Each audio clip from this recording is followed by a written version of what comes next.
So now in ESPN FC, we're looking for the top five Manchester United players since the Premier League began in 1992. Before we get to your picks, Mark Ogden, what was your stipulation? What did they have to have achieved or to have done to be able to be included in your five? I think they have to win things. That's the first and foremost criteria. Longevity, impact on the club and on the squad and on the Premier League. So it's quite difficult with United because obviously they won 13 Premier League titles, dominated for the first maybe 10, 15 years. So a lot of they're all the players out from that period rather than the recent players. But in fact, there's been some great players recently, but they haven't had the success or longevity of the ones I've picked. Now, a lot of the times when we do something like this, we kind of go 5-1, but I just want to start with your number one because I'm pretty sure he would be the number one of most Manchester United fans. Ryan Giggs, 13 Premier League titles and a deserved number one. Yeah, I think some people have questioned that on the basis that his impact was at the start of the Premier League, but it carried on through. It was a flying winger at the outset. It was the new George Best or a precursor for Cristiano Ronaldo. He was something that a lot of young fans had never seen. He was this winger who could cross, who could score, who could create. But as his career developed, he became a midfielder, creative midfielder who could dictate games. I remember seeing him at a game at Blackpool. I think it was probably 2010-11 time, and he was getting on mid to late 30s, and United were 2-0 down at half time, and Giggs came on. They won 3-2. He just controlled the game from midfield, which was a totally different player than he was when he started out. But that was his class. He developed into so many different things, and he could control the game better than anybody. Was Peter Schmeichel your easiest decision? Absolutely, and he could have been the number one because for me, he was the best goalkeeper that I've ever seen. Best keeper the Premier League's ever seen, obviously, but I think he kind of reinvented goalkeeping.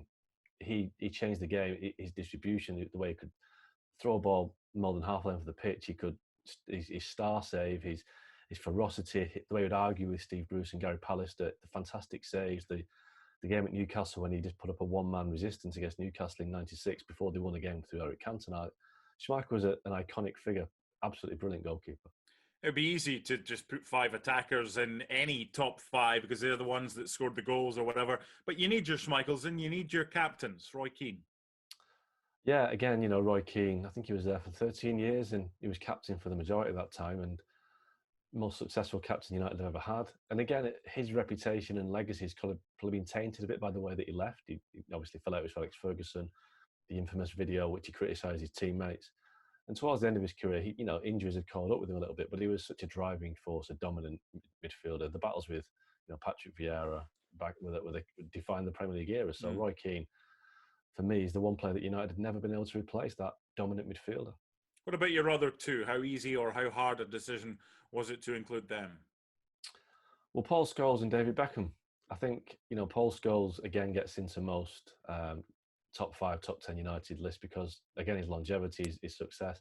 I think a player who's become more regarded since he retired when people realise how good he is when he's not there. A brilliant passer, brilliant goal scorer, not the greatest tackler in the world, I don't think. I think he gave a lot of fouls, but brilliant player. And Beckham, I think this will surprise a lot of people because I could have picked Eric Cantona, I could have picked Cristiano Ronaldo, the other magnificent sevens, but people forget how great a player Beckham was. His free kicks, his shooting, his passing, his distribution, his crossing. He was a brilliant midfielder, David Beckham, and for 4 or 5 years he was one of the best in the world. You, me, and Stevie Nicol did a top Premier League 11 since it began in '92. You had Ronaldo in that, but you don't have Ronaldo in your top 5 Man Uniteds. Yeah, well, it was all about picking on position, wasn't it? I think there's no strikers or forwards in my United 11 in my top 5. I just think, you couldn't pick Ronaldo ahead of Beckham. I didn't pick Beckham in my team. I picked Vieira, Roy Keane, and Lampard. But I just think Ronaldo, for me, great player that he was. I just don't think he gets in the United top 5. I mean, look, there's no Wayne Rooney, no Ronaldo, no Brian Robson, there's no Ruud van Nistelrooy.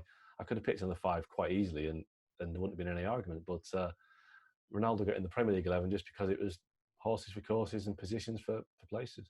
If United fans were picking their top 5 and they didn't have Rooney, would that have anything to do with the fact of him leaving, or is it just because they think and you think there are 5 better options?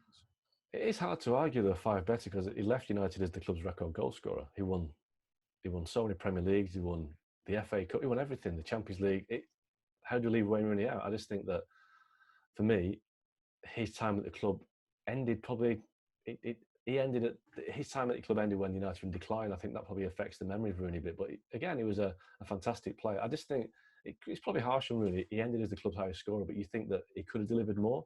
There were times when injuries and other issues came to the fore, stopped him playing when he could have been what he should have been. I think the last 3 or 4 years were Rooney in decline, and a lot of these players didn't suffer that. Well, thank you very much for watching ESPN on YouTube. For more sports highlights and analysis, be sure to download the ESPN app. And for live streaming, premium content, and let's not forget as well, ESPN FC 7 days a week. Subscribe to ESPN+.